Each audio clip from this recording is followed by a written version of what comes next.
পঞ্চায়েত নির্বাচনে সারা রাজ্যে প্রতিদ্বন্দ্বিতা করবে কংগ্রেস। বামুটিয়া ব্লক কংগ্রেসের উদ্যোগে আয়োজিত সাংগঠনিক সভায় এ কথা জানান প্রদেশ কংগ্রেস সভাপতি আশিস কুমার সাহা। শুক্রবার তালতলা এলাকায় সাংগঠনিক সভা হয়। সভায় উপস্থিত ছিলেন প্রদেশ মহিলা কংগ্রেসের সভানেত্রী সর্বাণী ঘোষ চক্রবর্তী, গুমতি ও দক্ষিণ জেলা কংগ্রেস সাধারণ সম্পাদক মিলন কর, বামুটিয়া ব্লক কংগ্রেস সভাপতি সুনীল দত্ত প্রমুখ।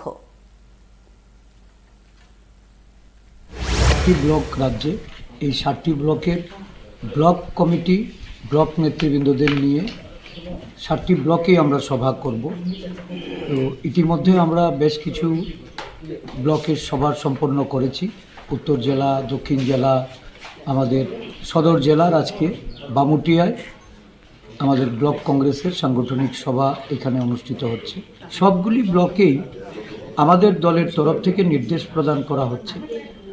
আমরা পঞ্চায়েত নির্বাচনে সারা রাজ্য জুড়ে প্রতিদ্বন্দ্বিতা করব এবং এই প্রতিদ্বন্দ্বিতা যেন আমাদের আগে ভাগে আমরা প্রার্থী চয়ন করে নির্বাচনে প্রতিদ্বন্দ্বিতা করার ক্ষেত্রে আমাদের অধিকাংশ পঞ্চায়েতগুলিকে যেন আমরা সাজিয়ে তুলতে পারি।